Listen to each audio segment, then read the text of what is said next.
Al final de la película, el protagonista se derrumba y pregunta, ¿Y yo soy el malo? Sí.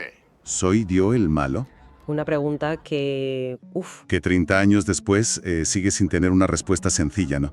Y creo que la historia de cómo se filmó, todos los detalles que hay detrás, nos dan muchas pistas. muchísimas. Bienvenidas y bienvenidos a este análisis de Entre líneas, donde hoy nos metemos de lleno en Un día de furia, la película de Joel Schumacher de 1993. La premisa es, bueno, muy directa. William Foster, un ingeniero de defensa que acaban de despedir, se queda atrapado en un atasco monumental en Los Ángeles. Y hasta aquí. Abandona el coche y empieza a cruzar la ciudad a pie para llegar al cumpleaños de su hija. Y en ese camino, pues va chocando con todo lo que él considera que está mal en la sociedad. Desde una tienda con precios abusivos hasta, bueno, la mala educación en una hamburguesería. Pero es que el contexto es fundamental, hay que pensar en Los Ángeles a principios de los 90. Se acaba la Guerra Fría y eso deja en la calle a miles de trabajadores de la industria de defensa como Foster. Claro. Hay una recesión económica enorme y sobre todo una tensión social y racial que estaba a punto de Sí. explotar. Los disturbios por el caso de Rodney King. Exacto. La película no nace en un vacío, nace en una auténtica olla a presión. Y esa presión se nota desde el principio, desde el propio guión, que es la primera curiosidad.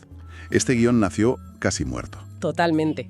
Lo escribió un actor secundario, E.B. Rowe Smith, en, creo recordar, unas 10 semanas. Y cuando lo empezó a mover, nada. Todos los grandes estudios de Hollywood lo rechazaron. La palabra que se repetía siempre era oscuro. Demasiado oscuro, demasiado arriesgado.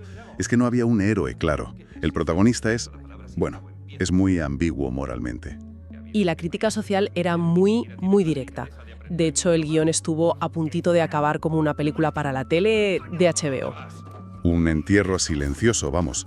Lo que hacen los estudios con las historias que les queman en las manos, pero que no se atreven a producir en serio. Era una patata caliente.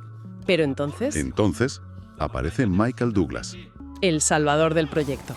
Le llega el guión y, según él mismo ha contado, dice que es uno de los mejores que había leído. Y no solo acepta el papel, que ya era mucho, es que hace algo impensable para una estrella de su nivel. Se baja el sueldo. Drásticamente. Para asegurarse de que la película se hiciera con un presupuesto decente, unos 25 millones, y sobre todo, que se estrenara en cines. Es que él entendió que esta historia no era para la tele. Necesitaba la pantalla grande, el impacto. Para él el mensaje era más importante que el cheque.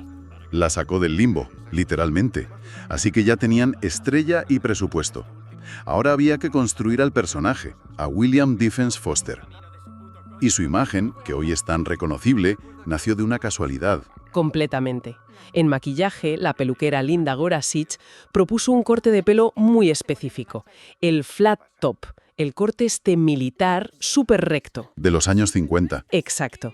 Y Douglas cuenta que en ese momento, al verse en el espejo, clic, el personaje cobró vida. Claro, de repente ya no era solo un tipo enfadado.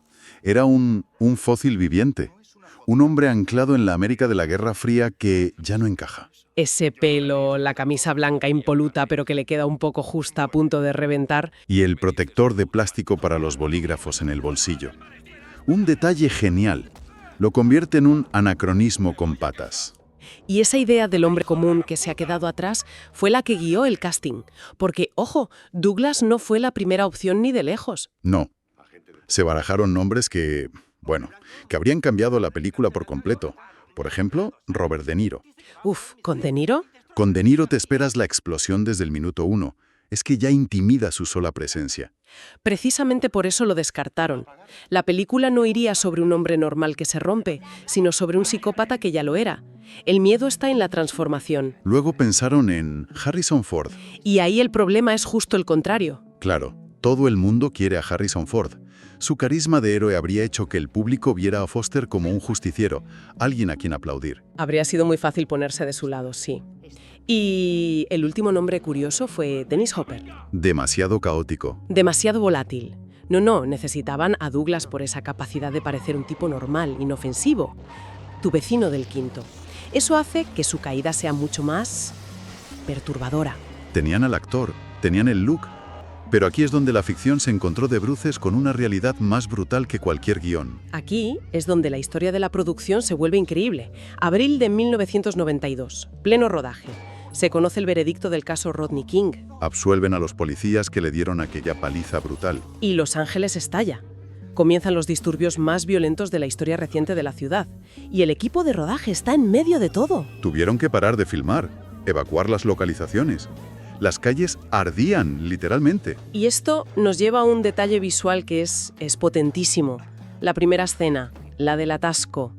Ese cielo amarillento, denso, casi apocalíptico. No es contaminación. No es el smog de Los Ángeles. Es el humo real. El humo de los cientos de edificios que estaban ardiendo por toda la ciudad durante los disturbios. Es alucinante. La película, sin quererlo, estaba documentando en directo el colapso social que era su tema principal. La realidad superó a la ficción de la forma más trágica. Es una ironía tremenda. Y claro, esto afectó al rodaje de formas muy concretas, como en la famosa secuencia de la hamburguesería, la del Whammy Burger. Esa escena se rodó en un restaurante real, el Angem's Burgers, en Downey. El equipo lo había decorado todo. Y estallan los disturbios. Tienen que salir de allí a toda prisa, dejándolo todo montado. Aquí pasa algo increíble.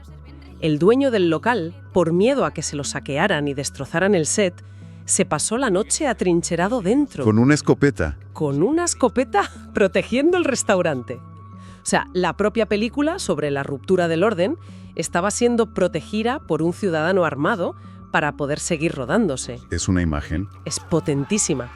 Cuando el equipo volvió una semana después, el set estaba intacto, gracias a él. Y esa tensión en el aire no solo estaba en las calles, se coló directamente en las interpretaciones de formas inesperadas. Sí, y hay un ejemplo perfecto en esa misma escena de la hamburguesería. La actriz que hace de cajera, Didi Pfeiffer, La hermana de Michelle Pfeiffer, ¿sí? pues durante la escena con Michael Douglas desatado, a ella se le escapaba una sonrisa nerviosa. Era una reacción involuntaria al estrés del momento. Lo normal habría sido cortar, repetir hasta que pusiera una cara de miedo de manual. Pero Joel Schumacher vio algo ahí, vio la verdad. Entendió que esa mueca de pánico, esa sonrisa que intenta disimular el terror, era mucho más humana y mucho más inquietante que un grito. Es que refleja lo absurdo de la situación. Un tipo con ese pelo amenazando a todo el mundo con un arma porque no le sirven el desayuno. Exacto. La sonrisa de Pfeiffer no rompe la escena, la eleva. La hace surrealista y, por tanto, mucho más terrorífica. Hemos hablado de lo visual, de la ciudad ardiendo. Pero ¿y el sonido?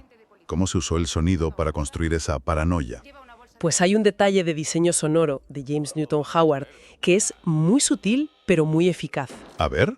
Cada vez que Foster comete un acto de violencia y consigue un arma más potente. Que va escalando, del bate de béisbol a la bolsa de armas. Justo. Cada vez que eso pasa, se oye de fondo el zumbido de un helicóptero. Al principio muy lejos, casi no se oye.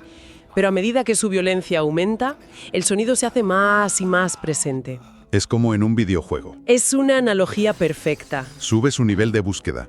El helicóptero es el sistema, la ciudad, que empieza a darse cuenta de que hay una amenaza y va por él. Exacto. Es el sistema inmune de la sociedad que lo reconoce como un virus y empieza a acercarlo. Es una forma brillante de aumentar la tensión solo con el sonido. Y claro, una película que tocaba tantos temas sensibles generó una controversia tremenda. Fue increíblemente polarizante. La coalición coreano-americana protestó formalmente. Se sintieron muy ofendidos por el retrato del dueño de la tienda, el señor Lee. Lo consideraban un estereotipo racista. Sí. La polémica fue tan grande que la película se prohibió en Corea del Sur. Lo cual demuestra que tocaba hueso. Pero su legado cultural es innegable. La canción Man on the Edge de Iron Maiden. El videoclip de Walk de los Foo Fighters, que es una parodia directa. Y por supuesto, la conexión que muchos señalan con Los Simpson. Frank Grimes. Grimito. Es una conexión maravillosa. Frank Grimes es la parodia perfecta de Foster. Un hombre recto, trabajador, que es destruido por un mundo que no sigue las reglas. Un mundo que recompensa a Homer Simpson. Es la misma frustración, pero llevada a la comedia más negra.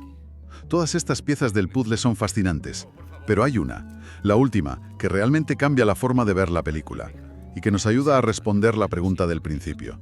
Y tiene que ver con el final. El final que casi fue. En el guión original, William Foster sobrevivía. Sobrevivía al enfrentamiento en el muelle, no moría.